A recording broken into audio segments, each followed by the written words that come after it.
கடந்த காலத்துல ஒரு நிகழ்ச்சியை வழக்கமா செய்வதை கொண்டிருந்தால் யூஸ்டு டு என்ற வார்த்தையை பயன்படுத்தி கூற வேண்டும். எதிர்காலத்தில் இந்தச் செயலை உறுதியாக செய்வேன் என்று கூறுவதற்கு வில் என்ற வார்த்தையை பயன்படுத்த வேண்டும். நீ இந்த காரியத்தை செய்யலாம் என்று கூறுவதற்கு கேன் என்ற வார்த்தையை பயன்படுத்த வேண்டும். You can buy this book. நீ இந்த புத்தகத்தை வாங்கலாம். செய்ய முடியும் என்று கூறுவதற்கு கேன் என்ற சொல்லை பயன்படுத்தலாம். Poongothai can speak several languages. பூங்கோதையால் பல மொழிகளை பேச முடியும்.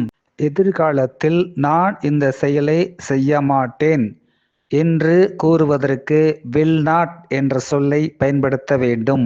I will not del lies again. நான் திரும்ப பொய் சொல்ல மாட்டேன். ஒரு காலத்தில் நான் இந்த செயலை செய்து கொண்டிருந்தேன் என்று கூறுவதற்கு யூஸ்டு டு என்ற சொல்லை பயன்படுத்த வேண்டும். My father used to play badminton in the evening when he was at college. அவர் காலேஜில் படித்து கொண்டிருந்த பொழுது பேட்மிண்டன் விளையாடுவதை வழக்கமாக கொண்டிருந்தார்.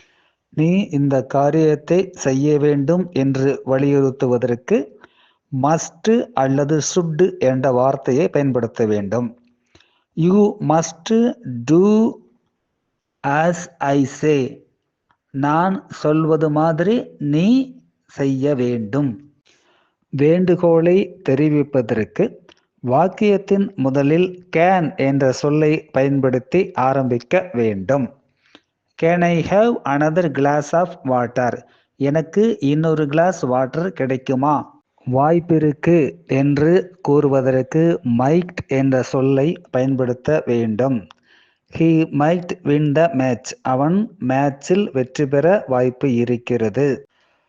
நீ இந்த செயலை செய்ய வேண்டும் என்று கட்டளையாக கூற வேண்டும் என்றால் சுட் என்ற வார்த்தையை பயன்படுத்தி கூற வேண்டும்.